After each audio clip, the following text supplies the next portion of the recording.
Hi friends, welcome back to CrystalCooks. Today we're prepping for a couple of dishes and I need two essential flavor bases, Tex-Mex Paste and Sofrito. Let's start with Tex-Mex Paste. Here's what you'll need. 1 tablespoon of olive oil, half of a small onion diced, 2 cloves of garlic minced, 1 tablespoon of chili powder, 1 tablespoon of cumin, 2 teaspoons of paprika, half a teaspoon of coriander, half a teaspoon of dried oregano, 4 ounces of tomato paste, 1 to 2 canned chipotles in adobo with 1 tablespoon of adobo sauce, 1 cup of fire-roasted tomatoes drained, 1.5 tablespoons of apple cider vinegar, 1.5 tablespoons of honey, 1 tablespoon of cocoa powder, and salt to taste. I'm making some HelloFresh inspired saucy pork burrito bowls, and this Tex-Mex paste is a must. I can't find it in stores near me, so I'm making my own and will keep some on hand for meals like this.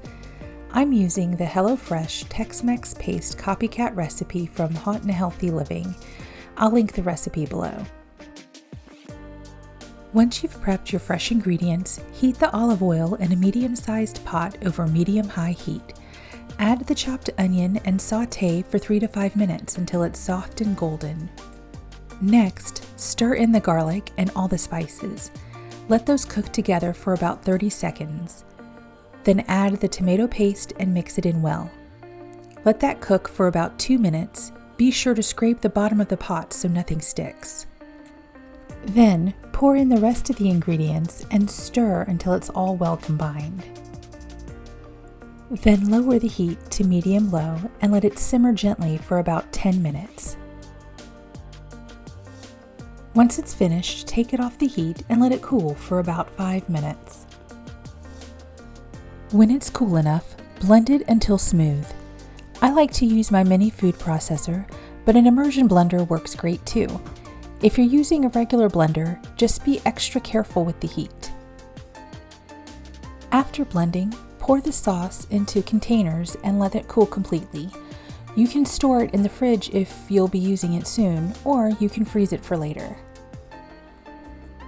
Now let's talk sofrito. Here's what you'll need. 2 bundles each of cilantro and culantro, 2 green bell peppers, 1 red bell pepper, 1 yellow onion, 10 ají dulce or 1 small package of sweet peppers, and 1 cup of garlic cloves. Everything we're using is fresh, so be sure to wash all of your ingredients well. Sofrito is a staple in Puerto Rican cooking. It's a blend of veggies and herbs that adds an incredible flavor base to tons of dishes. It's that secret ingredient that makes people say, "Ooh, what is that?" We'll start with the garlic. I use pre-peeled bagged garlic because honestly, peeling garlic is not my favorite thing to do. All I do is trim the ends off the cloves and set them aside. Then, quarter the onions and clean and cut your peppers. I can't get ají dulce where I live. They're grown in Puerto Rico and usually found in places like southern Florida, Chicago, and New York. The best alternative I found is bagged sweet peppers, which you can find near the other peppers at most grocery stores. Now let's get into the herbs. Most of us are familiar with cilantro.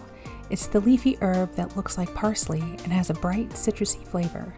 But then there's culantro, which you may not have heard of. It has long, jagged leaves and a much stronger, more earthy flavor.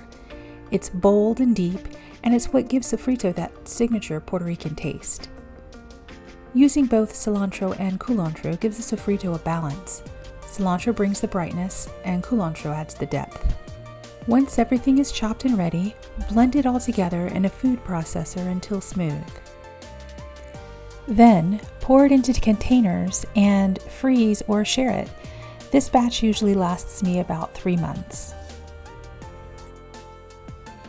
These are my go-to recipes for Tex-Mex Paste and Sofrito, and I've linked the original recipes below. Let me know if you give them a try, and tell me what meals you use them in. Drop your favorite recipes in the comments and let me know what you'd like to see me cook next. Don't forget to like, share, and subscribe so you don't miss a thing. See you next time.